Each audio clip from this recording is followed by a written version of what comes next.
કોટડા સાંગાણી તાલુકાના સાંઢવાયા ગામે આવેલી ગૌશાળા ખાતે 90 જેટલી ગાયોના મોત થયા છે। એવું બહાર જાણવા મળ્યું છે કે જે ઝેરી ખોળ ખાવાને કારણે એનું મૃત્યુ થયું છે। જિલ્લા કલેક્ટર શ્રી તપાસમાં પણ ગયા હતા, મુલાકાત પણ લીધી છે અને તપાસના આદેશો પણ આપ્યા છે, પરંતુ આવી ઘટનાઓ ફરીવાર ન ઘટે એના માટે ગૌશાળાના સંચાલકોએ ત્યાં જે કોઈ દાતાઓ ને જે ખોરાકને ફૂડ આપી જાય છે તો એની ચકાસણી કરીને માટે એક લેબોરેટરીની વ્યવસ્થા કરવી જોઈએ। અને બીજું કે ગૌશાળામાં જે ગાયોની સંખ્યા હોય એ પ્રમાણે વેટરનિટી ડોક્ટરોની પણ સુવિધાઓ રાખવી જોઈએ, જેથી જો એની સારવાર તાત્કાલિક થઈ શકી હોય તો આટલા બધા ગાયોના મોત આપણે અટકાવી શક્યા હોય। ને આવી વારંવાર જ્યારે ઘટનાઓ ઘટે છે, સરકારશ્રીએ પણ આની ગંભીર નોંધ લઈ આજે દુઃખદ ઘટનાની ખુદ તપાસ કરવામાં આવે, જે ગાયોના મોત થયા છે એનું પોસ્ટમોર્ટમ કરવામાં આવે અને સાચું મોતનું કારણ જાણી શકાય। સર્વપ્રથમ તો આપણે વાત કરી કે કોટડા સાંગાણી તાલુકાની અંદર સાંઢવાયા ગામની અંદર જે ગઈકાલે રાત્રે ઘટના બની, એક સાથે 90 ગાયના મોત। હવે 90 ગાયના મોતનું કારણ જાણવા માટે થઈને ખુદ કલેક્ટર સાહેબ પણ અત્યારે ત્યાં પહોંચી ગયા છે, પરંતુ ખાસ કરીને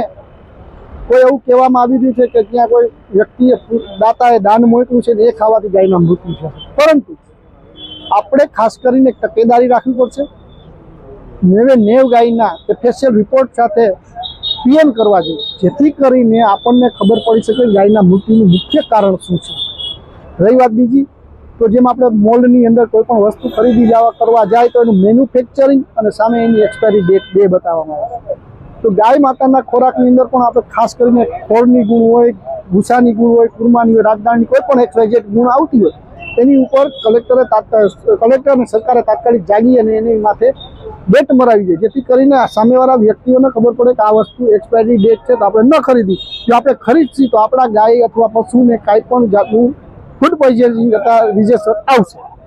એવા આપણે તાત્કાલિક પગલાં લેવા પડશે, ખાસ કરીને ગુજરાત સરકારે પણ આમાં જાગવું પડશે। ભૂતકાળની અંદર આપણે જોયું બનાસકાંઠાની અંદર એક સાથે 180 ગાયના મૃત્યુ થયા, રાજકોટ ઢોરડબાની અંદર 756 ગાયના મોત થયા, રાજકોટ જિલ્લાની બાજુને આવેલો અડીને આવેલો જિલ્લો બોટાદ છે ત્યાં ગૌશાળામાં 120 ગાયના મોત થયા। હમણાં થોડા સમય પહેલા પણ એક જગ્યાએ આવી રીતના ગાયોના મોત થયા હતા। ગાયોને આપણે બચાવવાની છે, જેમ આપણે એશિયાટિક સિંહોને અત્યારે બચાવી રહ્યા છીએ એનું જેમ જતન કરી રહ્યા છે એવી રીતના ગાય માતાનું જતન કરવું પડશે। ગૌશાળાની અંદર આજે આપણે જોઈએ કે 90 ગાયના એક સાથે મૃત્યુ થયા હોય, 30 ગાય ગંભીર હાલતમાં છે, તો એની અંદર 500 થી 700 ગાય હોય એ સ્વાભાવિક બાબત છે, જેથી કરીને અહીંયા 6 થી 7 વેટરનિટી ડોક્ટરોની પણ ખાસ ઉપલબ્ધિની જરૂર હોવી જોઈએ। જે ગાય માટે આવતું ફૂડ હોય એનું ચેકઅપ કરવું જોઈએ, અને જે ચેકિંગ થાય આના માટે ગૌશાળાને સરકારે સૂચના આપી જોઈએ, તમારી ગૌશાળાની અંદર લેબોરેટરી બનાવો કે દાન આવેલું છે એ દાનની અંદર કઈ વસ્તુ આવેલી છે તો એનો રિપોર્ટ કરો, જેથી કરીને તમને ખબર પડવી જોઈએ કે આ ગાયને ખવડાવશું તો આ ગાયનો